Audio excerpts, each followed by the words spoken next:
I can't even imagine what the suicide and homicide and just the rates of depression, and accidental deaths due to overdose are going to look like in the future. It's going to reach epidemic proportions. It's already, the statistics are already alarming, and yet nobody's sounding any alarm bells. Parents have to intervene. We have to stop giving our kids free access to social media and phones at young ages. They are not ready for it. Their minds cannot cope with the dopamine. They can only have it up to a certain hour, and you take it away. They're children. You can take the phone away. We've got to intervene as parents. But as companies, we now have to deal with the influx of kids that are coming into our companies with addiction. Watch, I see it all the time. Walk through any office. You'll see the older employees have their phones on the sides of their computers as they're working. You'll see the youngest employees have their phones face up in front of their keyboards between their arms as they're working. And this is how they work.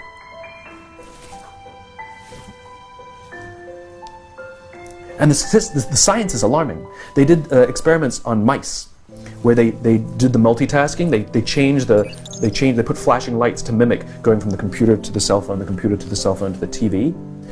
The mice that were exposed to the changing lights, it took them 3 times longer to solve a maze than the mice that weren't, and the damage was permanent. There is a subconscious reaction to these devices when we use them, okay?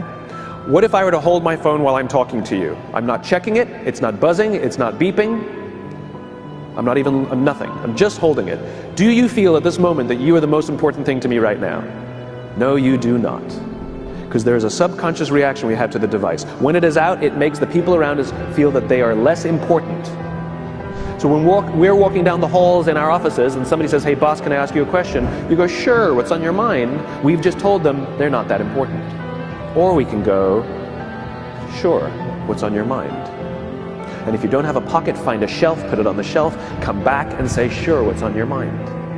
When we show up to a meeting, or a lunch, or a dinner, with our colleagues, our clients, or our friends, or our families, and we put the phone on the table, we have announced to everyone in the room that they are not that important to us.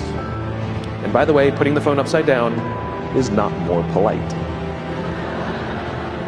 My favorite one is in the meeting or at a lunch with someone that the phone will ring and the caller ID will pop up and they will go, I'm not going to get it. Oh, so magnanimous. Oh, I'm lucky to eat with you today. Or they could just put the damn thing away. You can tell how addicted we are. When somebody pulls out their phone when you're with them, how uncomfortable does that make us feel? You're walking down the street with someone, they pull their phone out. We feel stupid, so what do? We pull our phones out. We're so addicted. Somebody goes to the bathroom when we're at dinner, and what do? We have to sit there by ourselves. God forbid we should look around the room for 5 minutes. We pull our phones out. Meetings, awful. What do we do when a meeting happens, right? Everybody's sitting waiting for the meeting to start. Bob's running a few minutes late. Bob's here? Okay, start the meeting. Do you know when relationships are built? All that in between time.